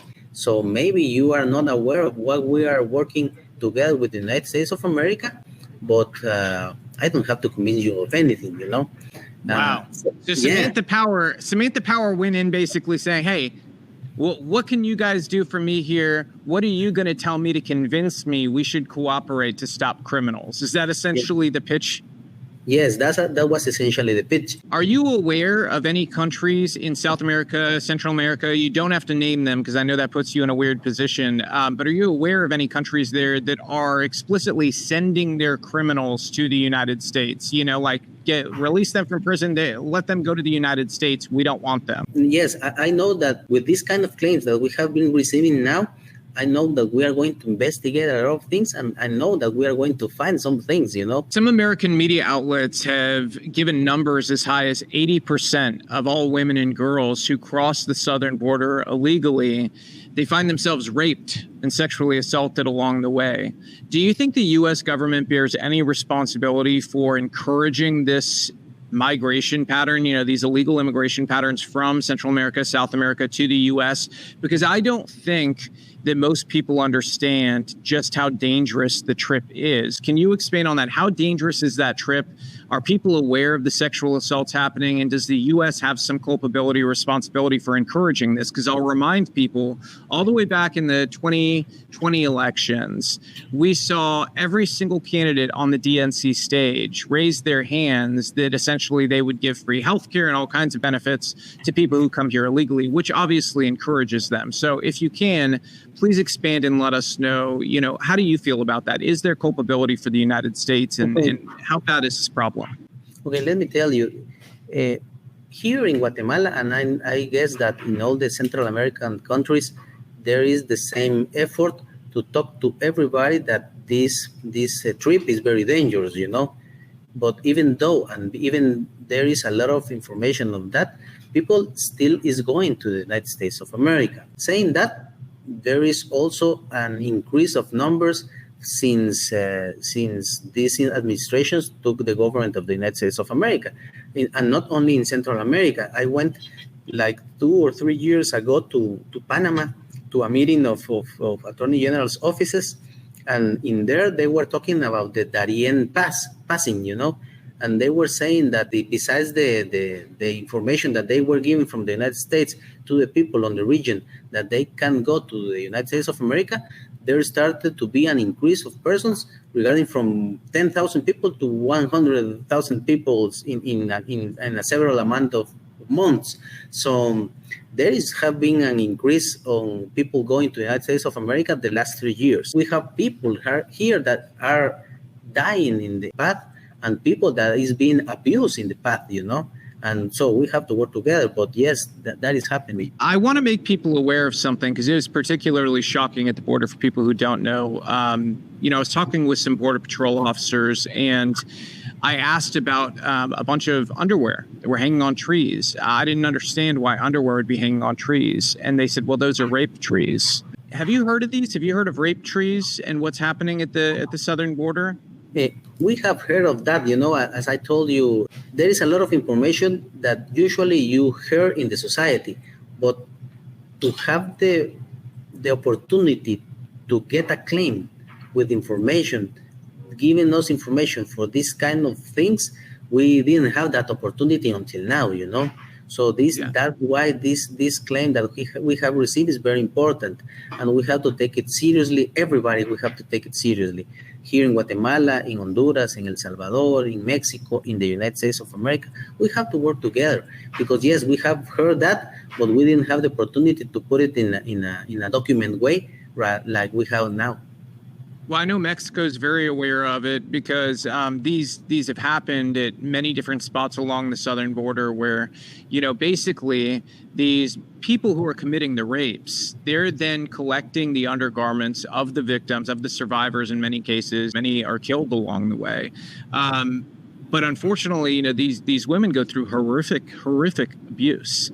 Their undergarments are stolen, put on trees as trophies to essentially, you know, message out there to everybody else that they got this prize. And it's just horrifying to think about.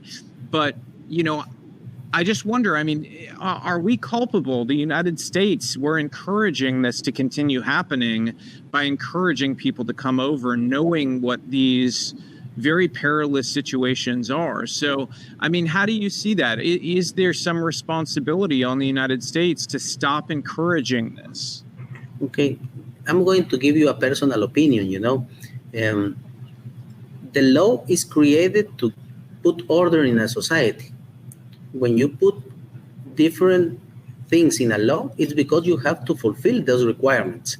If you don't fulfill these requirements and get a requirement done, you don't have order. Yeah, does this strike you as odd? I mean, I'm just looking over everything, all these grants here, and we're going to have to do a separate episode to really go through the hundreds of millions of dollars in grants, because Yes. what I noticed very strangely is the labeling on a lot of these grants is bizarre, very bizarre or redacted. And I have looked at grants like this and money flowing from the US to other countries before.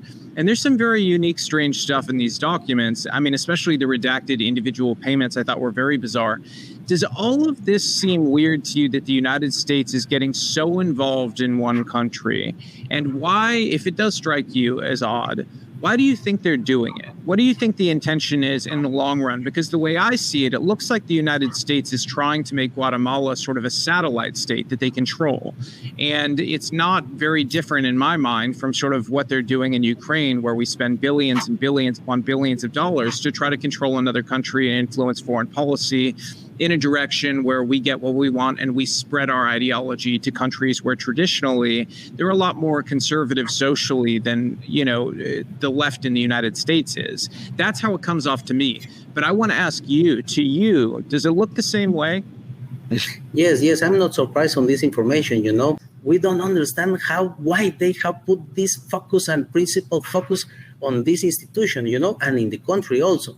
Maybe the answer is going to be in the information that has been given us in this claim, you know, because maybe we are going to find that there is happening something here that has been giving a lot of persons a lot of money, you know, and everything goes to money. That's what I'm seeing in a speculative way now. I have to expect that the investigation is going to go further. We have to get a lot of information, put it in an official way through a judge, and then we are going to have a conclusion on that. There's been an uptick here in the United States of people claiming asylum for very official and very suspect reasons, where they're trying to come here in numbers we've never seen before and claim asylum from violence and things like that. And a lot of these NGOs are training them on how to do it. They'll say, you need to say this if you want to be able to stay in the United States. Have you heard of that? Yes, we have heard of that. We don't have claims on that, you know, but we have heard that. Yes, we also as institution have a lot of cases that a judge have allowed to put some arrests on some people.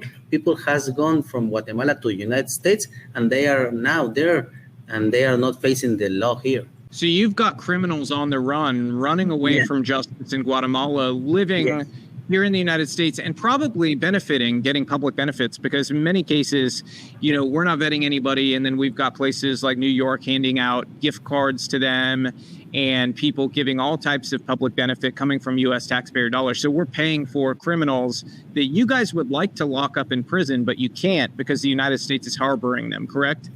Yes, correct. And I'm going to give you an example. In a case here in Guatemala, the unit in the Attorney General's office asked to the judge for an arrest. So the person here in Ministerio Público asked for a red alert to be executed in Interpol. So we sent it to Interpol, and Interpol told us that they have information that this must be a political persecution, and they were not going to execute the red alert.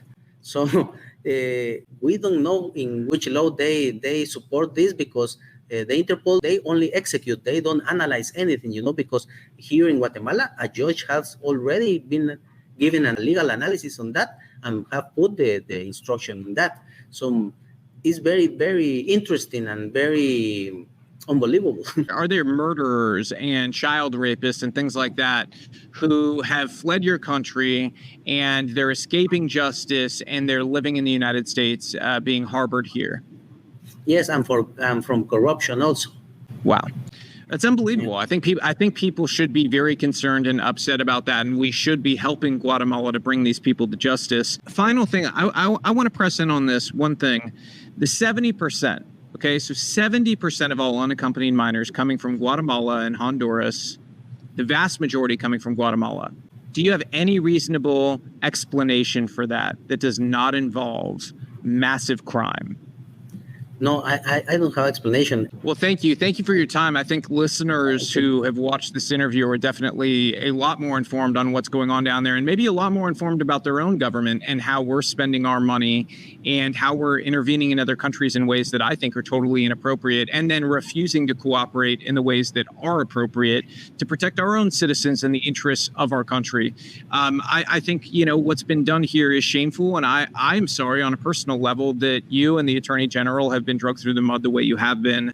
And I would like to see a day where we can cooperate. And I think that maybe as a result of this interview, maybe some AGs on a state level will cooperate appropriately with you guys in these investigations to get justice, to, arrest the criminals as appropriate who have done crimes that are truly heinous. I mean, when you go to the border, and I think a lot of Americans are disconnected from this, they don't understand that a vast majority of the women and girls who are brought over here, they are raped along the way. There's nothing empathetic or kind or compassionate about allowing this to continue. We need order. We need law and order specifically. So I thank you for joining us. And this won't be the last time we talk to you. I expect we'll talk again as this develops and we're able to give more information to people about exactly what's going on so that all questions can be answered and the truth can be aired, because ultimately that's what the world deserves. We live in a world where I think people want the truth, and so we're going to give it to them. Thank you very much to you, because you gave us a special space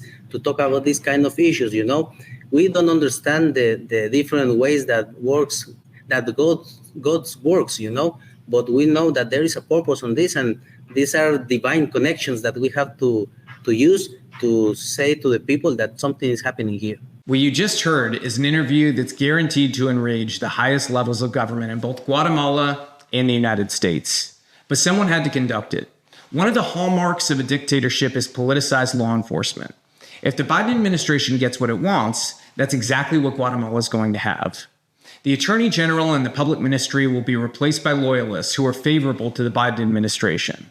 And we might never learn what's actually going on with these NGOs, and specifically, what's happening to the children in their care. As of now, the investigation into Save the Children and other international NGOs in Guatemala remains unclear. What's clear already from our conversation with these officials and our own research is that a comprehensive probe into U.S. spending in Guatemala is badly needed, and millions of dollars of this funding should be terminated immediately. We should not be funding shamans or gender activism anywhere, much less in Central America. And even the possibility that U.S. taxpayer dollars could be facilitating human trafficking is simply intolerable. We'll have an update soon, including a deeper dive into both the allegations of child trafficking concerning NGOs in Guatemala and the extraordinary waste of taxpayer dollars in this country. This kind of misconduct only thrives when people don't pay attention to it, and that's about to change.